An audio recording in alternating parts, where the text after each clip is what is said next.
Hosted by you/chemicalfroyo6239. I really need an outside perspective. I'm a 21-year-old male. I ended up in foster care at 9 years old because of the abuse I suffered at the hands of my stepfather, a man my mom kept choosing over me. Despite all the support and interventions that were supposed to protect me, my mom refused to kick him out. Even after she had a restraining order against him, she still let him back into our lives. Meanwhile, she went on to have 2 more children with this man, my half-brothers, who are now 19, Richie, and 16, James.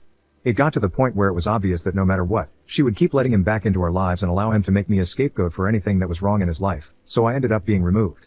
After I was removed from the home, my mom was allowed to keep and raise my brothers as if nothing had happened. From what I know, my stepdad never laid a hand on them.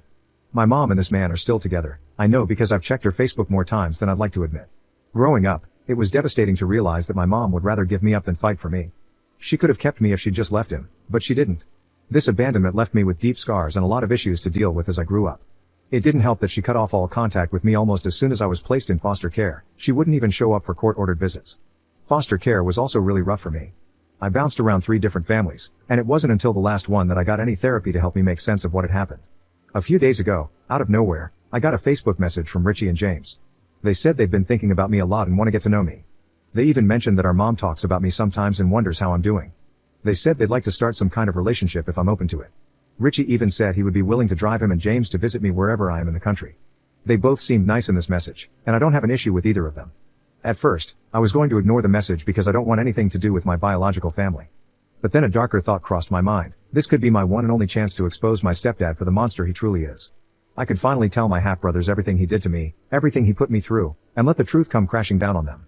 I know that if I do this, it'll probably destroy any chance of having a relationship with them, but honestly, I'm not sure I want one anyway.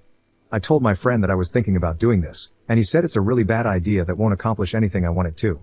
He said it will most likely just cause them to think I'm bitter and mean and won't make them have any issues with their dad. But, while I know it would be a difficult thing to process, I would want to know if my dad was like that. I would want to know the truth about how my dad treated other children. I don't know how much they know about why I was removed into care. So, would I be wrong if I went through with it? Update 3 days later. Hey everyone, I wanted to come back and give you all an update. First off, thanks for all the advice and different perspectives. I really needed to hear them. After thinking a lot about what everyone said and having a session with my therapist, I realized that my initial plan to tell my brothers everything about my stepdad wasn't really about helping them. It was more about me still holding on to the anger and hurt from my past, and that's not fair to them. A lot of you pointed out that they probably don't know the full story and are innocent in all this, and honestly, that hit hard. I decided to reach out to my brother Richie and told him I'd like to meet up. I didn't mention anything about our mom or the stepdad situation. I figured if we're going to start a relationship, it's better to take things slow and not dump all that heavy stuff on them right away. We ended up meeting at a cafe. I was super nervous, but when I saw them, it actually felt nice. They were both really nice, and we just talked about normal stuff, like what we've been up to, our favorite football teams, that sort of thing. It was weirdly easy to chat with them. At one point, James asked why I was placed in foster care. That caught me off guard, but I decided to keep it vague and just said that things were complicated at home back then, and that going into care was what was best for me at the time. James started pushing a bit for more details, but Richie told him to knock it off, which, honestly, was a relief. By the end of it, I was glad I went. They asked if we could stay in touch, and I said yes. I'm still figuring out how much to share about what happened, but for now, I'm just trying to focus on building a relationship with them. I've realized that while the past is important, it doesn't have to dictate how things go with them now. So yeah, thanks again to everyone who helped me see things more clearly. I'm feeling a lot more hopeful about this, and I'm really glad I didn't just go with my gut reaction to tell them everything right off the bat. We'll see where things go from here, but I'm cautiously optimistic. Update 2 1 week later. Before anything, I want to say that I read a lot of your comments. So many were saying I was selfish for wanting to expose my stepdad, while others were saying I was a coward for not doing so. Some people argued that I was allowing the abuser to get away with it by not telling my brothers, and I even received DMs calling me an abuse apologist. Some accused me of being a liar for not answering the question James asked when we first met. I never said I wasn't ever going to talk to them about my past. In my last post, I specifically mentioned that I'm still working on sharing my past in a healthy way, with help from my therapist. Yet, I had people acting like they knew best and that I should just tell them both right away, with so many arguing about it one way or the other. It feels like no matter what I do, there will be issues, and I will upset someone.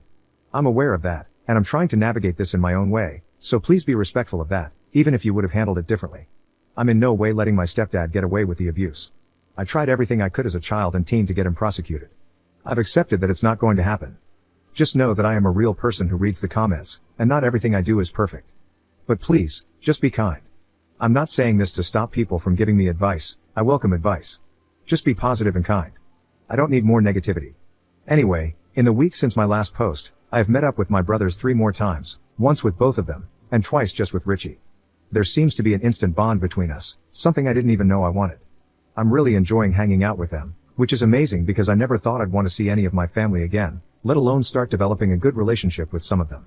When I last met up with Richie alone, we went to see a movie and then grabbed something to eat. We talked about our plans and what he's doing now, and eventually, the conversation shifted to me and foster care. I asked him what he had been told about me growing up. He said they hadn't been told much, but that our mom sometimes talks about me. I asked him what he remembered of me and why I was taken into care. He said he has some memories, fuzzy ones and some clearer ones, but he didn't know for certain what happened. He recalled a lot of fighting and arguing between me and our stepdad. He mentioned having one very clear memory of me but wasn't sure if it was appropriate to share it. When he asked me what I remembered, I told him it was difficult for me to talk about with people. He said he understood if I didn't want to get into it. I asked Richie what his clear memory was, and he recalled me being about 8 years old. He remembered our stepdad taking off all my clothes, putting a dog collar on me, and making me eat dog food. He said he remembered his dad hitting me with a belt as I cried while eating out of the dog bowl. This actually happened many times while I was growing up, but Richie said he only remembered it happening once. I started crying, and Richie immediately apologized for bringing it up, but I told him not to. I was actually relieved that he remembered some of the abuse I went through. He guessed that the abuse by our stepdad was the reason I was taken away, and I confirmed it. I asked if our stepdad had ever abused him or James, and he said no, he hadn't. However, Richie mentioned that he wasn't close to either our mom or his dad. He said they were never amazingly loving people, but they never abused him or James. He apologized again. We talked more about our childhood, and I felt safer opening up about the abuse since Richie already remembered some of it. We discussed it further, with me trying to answer his questions and him answering some of mine. He asked if the trauma still impacts me now, and I was honest, telling him that it does and that I've attempted to end my own life multiple times because of it. He apologized for not being there for me and for not sticking up for me. I assured him that nothing that happened was his fault or mine, and that we can't change the past. After we finished, we both went home. Later, he messaged me saying he's glad I grew up and managed to keep living. I think he meant it in a sweet way, even though it came off a little awkward. I feel really amazing knowing that I have a brother who seems to care about me. Just a few weeks ago, I couldn't have imagined that he would even like me.